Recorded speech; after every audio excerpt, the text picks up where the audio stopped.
Hey everybody, welcome to the round 13 player ratings video. Nice and chilled weekend after a Friday night blockbuster.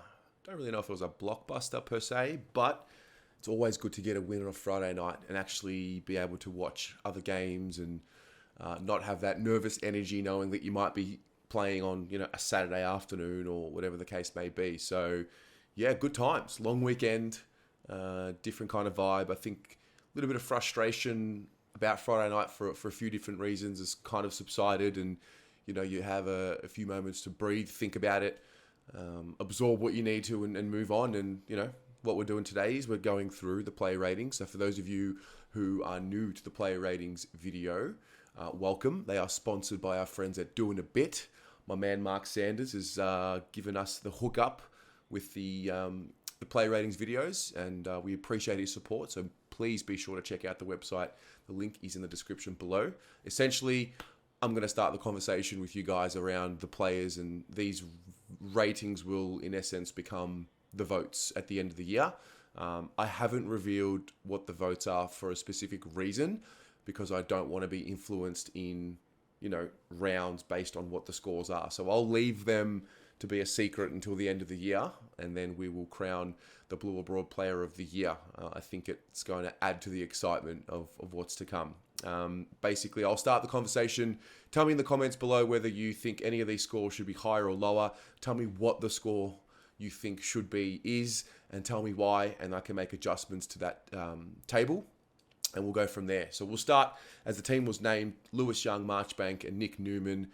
Lewis Young, I gave him a 10. I thought that was an excellent game. I also look at the whole picture of Lewis Young in that we know Wiedering didn't play. It was the first game without Jacob Wiedering, obviously from the first bounce. So we know that more responsibility was going to come on a guy like a Lewis Young and even a Caleb Marchbank, who we'll talk about in a moment. And I thought Youngie was exceptional. I think it was his best game of the season, and therefore the best game that he's played for the club. And you look at his age profile, he's 23 years old, he's coming along nicely. I thought he responded really well after the Collingwood game, and full credit to him. I gave him a 10, thought it was outstanding.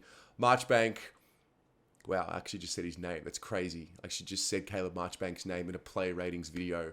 It's been so long. Fascinating talking points around Caleb Marchbank prior to the game. I think the club did a really good job of keeping it in-house. And I think the fact that nobody knew it was coming in terms of his selection, I think that goes to show just where the club's at. No leaks, none of the inside information, social media pages, whether it's on Twitter, Big Footy, Facebook, nobody was really hinting to it, which was a real surprise. And I think it's a good thing. I gave him a 9 for his game. I'm taking into account where he's been and what he's come from, and the fact that he had played less than or just over a game total worth of match minutes in preparation for this contest. Was fascinating. I thought he was outstanding. A few little contests where he was mistimed, but I mean, you can't criticize anything he had to do. It was a great performance, a heartwarming performance, and I think one thing that needs to be spoken about, for all the criticism that Andrew Russell has been getting over the last few years, when you think about Caleb Marchbank, Charlie Curnow, and Sam Doherty to an extent as well, all playing in the same team after many, many, many thoughts that I think we all had that one or two or maybe all of them might not play or might not ever get to play to the level that they're capable of. I think when you factor that in, you've got to give some credit to the high performance staff and the program that's been put in place. Obviously, also the players themselves for putting the work in and adhering to the program and doing the extras. And I just couldn't be more happier for everyone involved in Marchbank's story and even the other guys as well. So Marchbank, gave him a 9. He was great. The intercept play is still there. He's only going to get better. And the idea of him and Wiedering in the same backline is tantalising when you add in Lewis Young to that mix as well. So well done to Marchie. Newman, thought that was his best game for the club. Thought he was outstanding. He was willing to take the inboard kick. He was willing to set up play. He defended hard. He won a lot of the ball, generated territory, just led. He played a real leader's game, and I think the entire back line, they're going to have a bit of a boost in their scores because I thought they were the best line on the field on the night. Nui gave him a 10, and he's coming along nicely. I think since Zach Williams has been out with the injury, I think Newman's really stepped up, and it's going to be really interesting to see what we do when Williams is back, and obviously when Wiedering's back. Now that we've got Marchbank, how does it all look? Who plays? Who knows? But it's a great selection headache to have. We move on. Jordan Boyd, Adam Sard, Sam Doherty. Jordan Boyd, I gave him an 8, and the reason why I gave him an 8, you look at the stats, it'll say 6 possessions, but being at the game, seeing the tenacity in which he defends, and I think he really looked comfortable at the level defensively, and full credit to the way he went about it. I really got to watch him from a different lens than what I usually do, because I was up on level 4, and I just watched his work rate, and he didn't look out of sorts. I think there were probably times early this season where I thought the speed of the game was a bit of a factor in him, not being able to fully contribute, but he looked comfortable at the level, and that's a big tick. So gave him an 8. Sardi, I gave him an 8 also. The booze in the crown did not affect him. He got on with the job, as he always does. He's very, very consistent. He defends hard. I want to see us get the ball in his hands more. I saw a few 1-2 chains with him, and obviously opposition don't want that to happen, so they probably put a lot of planning into not letting that occur. But nonetheless, Sardi, when the ball's in his hands, good things happen. Anecdotally, that's just how I summarise Adam Sard. So I gave him an 8 for his game. I thought he was great. Doherty, I thought he was best on ground. I gave him a 10. I don't really need to say too much more other than what a story, what a guy, what a leader, and what a performance. So well done to Sam. We move to the midfield. Fisher, Cripper, and Nunes. Fish, I gave him a 7. Thought he was really good, really solid. Kicked a beautiful goal on his right foot, which I don't know if he's done that before, but I think that'll be one for the highlight reels someday when he looks back on his career for sure. He's obviously gone up a level this year. He's in career best form. I think this is the best season that he's ever had. He's really impacting games in a different way. And I think now that Chera seemingly won't play next week, I think there's an opportunity here for Zach Fisher to get a few more of those midfield minutes and really impact. So I'm excited to see what's going to come from him. But yeah, I thought he was really good on the night. Cripper, I gave him an 8. I thought he started a little slow and then he worked into it. The one thing about him that was evident throughout the night was the force in which he tackled with, and just set the tone. And all of them did. Those that tackled hard and tackled well. I'm not exactly sure what happened at 3/4 time with the spray. It looked like Vossi was talking to Cripps, so I'm not sure if there was something that Cripps was doing or if it was more just about giving a message to the group by going at Cripps. I'm not sure, but from my lens, I thought he played a relatively good game. 28 possessions and a goal. Definitely got more into the game late, and some may say as the game was over, but nonetheless, he was still very good on the night. Nunesy, I thought that was his best game. One of, if not the best games he's played for us. 25 possessions. The inside 50s were there. He set up goals. And I don't understand the rhetoric that some may have around him, particularly about Friday night. I thought it was outstanding. So I gave him a 9. He's also, the other thing about Nunes that doesn't get spoken about, he's tough and he hits contests with real force. He's always had it. He's added it over the last 12 to 18 months, put a bit of size on his body and looks to really attack ferociously. And, when he's winning the ball that many times and playing on the wing, he's good for us. And he allows other rotations in that wing to occur as well. So I think he's a really important cog in what we're doing at the moment. So I gave him a 9. Next up, we've got Owies, Walsh, and Martin. Owies, I gave him an 8. That might be a little low because I thought he was great. Thought he was really good. He's a real professional. And you can see, at the end of the day, the body of work and the hard work that you put in, in the off season, you don't really get to see the fruits of it until the season comes along. And I just think his preparation, week after week, month after month, and now year after year, starting to show. He just ticks all the boxes that I look at when I watch him play. Would love for him to win a little bit more of the ball, but I don't think that's what he's in the side for at all. So he hit the scoreboard, took his opportunities, and I gave him an 8. Walshy, I also gave him an 8. Could have been a little higher, just didn't quite dominate to the point where I felt it was deserving of a 9 or a 10, but he was still very good. An 8 is still very good. Always wins a lot of the ball, always tries hard. Probably didn't use the ball as effectively as what we know he can, And, but he didn't have a poor game by any stretch of the imagination. I thought he was really good. Jack Martin, I gave him a 7. It was good to see him back in the side. Kicked the first goal of the game. Love to see that.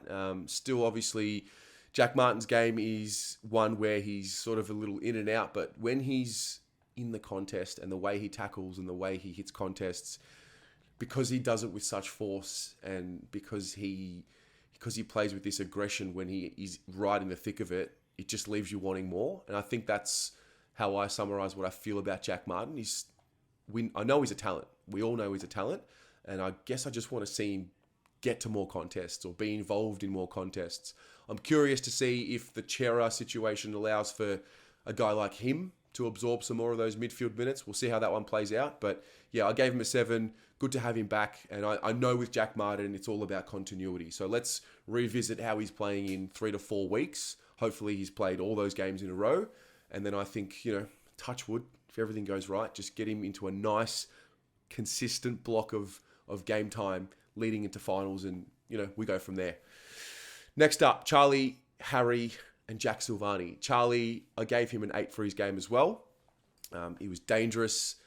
He and Mackay linked up. He had a few shots on goal, which I think he will be kicking hereafter. I think there was one particular set shot which I kind of stabbed at it, and then the other one he snapped it on his left foot, just didn't get the right purchase on it, and it just missed completely. But he's very dangerous. He's very, very dangerous. And the two of them are going to cause havoc, provided that they both just stay on the park. And yeah, we're spoiled. To have them both, we're spoiled, even though we haven't had them anywhere near as long as what we should, because they've been injured, 1 or 2 or, at various stages. But yeah, Charlie's ticking along nicely, and I thought he played very well. So he got an 8. Mackay, he got a 9. It was such a relief to have him back in the side, whether he's taking marks up the ground and just relieving the pressure that, we had to really work hard over the last few weeks when we were kicking the ball up the ground, because Harry wasn't there to relieve us with that contested mark that we know he can take, on the wing, particularly with the tools that we've been missing. And, to have him back, kick 3, look dangerous. Would love for him or Charlie to have really kicked on with it and found a way to kick 7 or 8 goals. It wasn't to be, but, I know that the games are coming, because the two of them, the idea of them playing, 25, 30, 40 games in a row together, I just don't see how, we don't win more than what we lose in those games. So, yeah, Harry got a 9. Jack Silvani, I gave him an 8. Played a real Jack Silvani type game. Played with heart, passion, desire, intent, and played like the Carlton man that he is. Kicked a goal, which was nice. Took a nice strong mark. I don't know if you call it a specky, but it was a good mark nonetheless. I gave him an 8 for his game. Then we moved to the followers, De Koning, Chera, and Hewitt. De Koning, I loved his game. I thought, particularly early, when others seemed to be a little down, I thought he really stood up. And it was good. He seemed to play a lot more in the ruck. So, the ability for him to continue to build into how many ruck minutes he's putting in, it seemed like he was there a lot more than what he wasn't. So I could be wrong on that. But it just, from the eye test, it seemed that way. The stats here say that he had 77% game time. But yeah, he looked to be more impactful as a whole in my eyes. So I gave him an 8 for his game. Chera, I won't give a rating, obviously. Did the hammy early. They say hamstring tightness. We'll wait for the scans. We'll get the result. It'll be, hopefully not too serious. I doubt that it is too serious. It might be a couple of weeks. Whatever it is, we'll figure it out and we'll move on. Hewitt, I gave him a 7. And the reason why I gave him a 7 is because he didn't lay a tackle, which I thought was fascinating because of, the way he is and the way he plays. Thought he was there in the contest, getting plenty of contested possessions and feeding it out and playing that usual role offensively. But yeah, just didn't lay a tackle. Had he laid even 2 or 3 or 4, I probably would have bumped him up to an 8.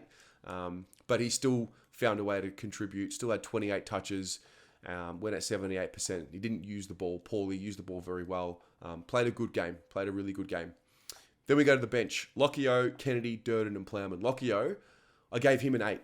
I liked his game a lot. There was a particular moment, this might sound a little strange, but there was a particular moment which stood out for me about Lockie O'Brien's game that I want to raise. So it was the second quarter. I think there was about 6 minutes to go, and he's on the right-hand side, and he kicked the ball on his right foot.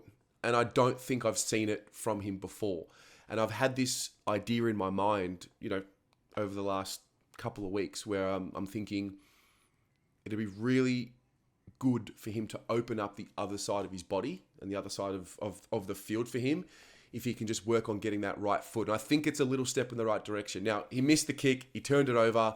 I know it might sound strange, but the fact that he had the confidence to kick the ball on his right and not just be predictable and force himself onto his left, I think it's good. And I hope he continues to work at it, because I feel like a player like him can just win a lot more of the ball if he can open up a completely different side of the field for himself. So I liked it. I liked his game.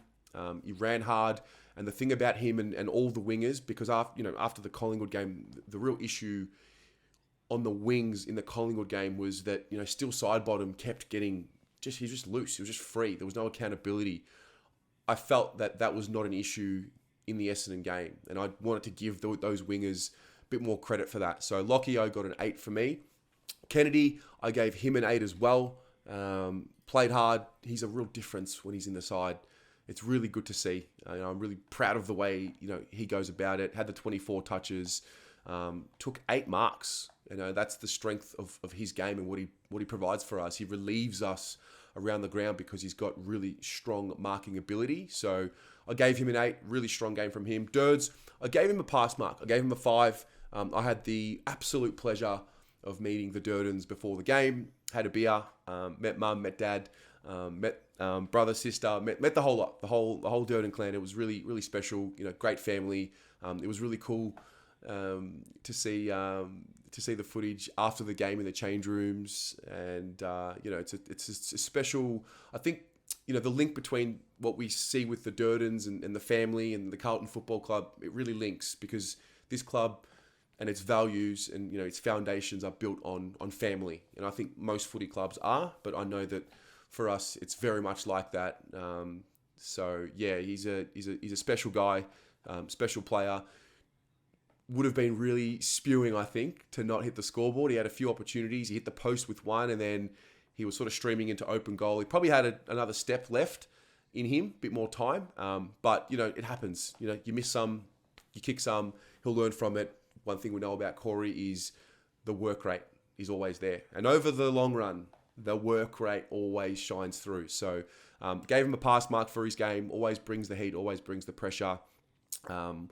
Obviously, he would hold himself to some pretty high standards, and I'm sure he's going to bounce back and play just as well as what he did in round 1 against the Tigers as what he will in round 14 against the Tigers again. So that's how I saw Corey's game. Lockheed Plowman, I gave him an 8 as well. I thought he defended well. I've got to say, he's a new man. Over the course of the last month, I think after the first good game, it was like, all right, well, can he back it up? Can he give us a patch of form? I think he's played 4 really, really strong games in a row. He's playing with this aggression, and I'm going to be honest, I questioned his obsession with being a player at the Carlton Football Club, and I wondered at times whether or not he was really obsessed with being great, or whether he was just comfortable in being a part of the AFL and being a part of the Carlton Football Club and enjoying it for what it is, because it's a great place to be, I'm sure. And you can just get through doing what everyone else does. But I feel like over the last month, he's really lifted and found something and found a gear and just plays with a different flair and aggression. And I love it. And I think as long as he continues to do that, I think he's going to be a real asset for us. And, he's very versatile in the way he goes about it. He's a handy defender. And he looks to be a bit more of a threat with the ball in his hand. So good on him. Gave him an 8. Cottrell, I toyed with a 9. I set it at 8. I thought he was great. Coming on as the sub, being mentally prepared to impact, hit the scoreboard. Like I've been saying over the last few weeks, it's really all starting, seemingly from my view, it seems to be slowing down for him. Like he seems to be displaying the experience that he now has in the league. Like there are certain situations in the past where he might have panicked a little bit or rushed through a decision, but he's just able to take his time. He seems to have zero point 0.8 more seconds with the ball in hand than what he used to. And I think that's a sign of a guy that's really starting to improve. And again, the work rate. We know that unquestionably his work rate is always there. And over the course of, days, months, weeks, years, that shines through. So it's good to see him get some reward for the effort. I thought he might have been a little stiff to be dropped, but I know that the unaccountability on the wings in the Collingwood game was probably a factor in that. But nonetheless, if next week we go with the same lineup with Cottrell just being elevated, I'd be happy with that because I would trust what he's been able to do, and I would trust that he'd be able to carry that through next week. So I gave him. I'm gonna set it as an 8, but I really want to give him a 9. I don't know. Maybe someone in the comments can bump that up for me. And that's the player ratings. There it is, right there. Good win, solid win. 9-3 in the top 4 again for now, and destiny well and truly in our hands. We're in control of our season, which we haven't been for a very, very long time. So I'm pleased with that. Share with me your comments and your thoughts and your observations below. It's all just discussion. Nothing's right, nothing's wrong. At the end of the day, I know fuck all.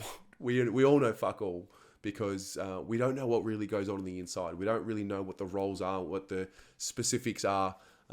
So let's chat about it and gear up for, a quick turnaround against the Tigers. Go the Mighty Blues.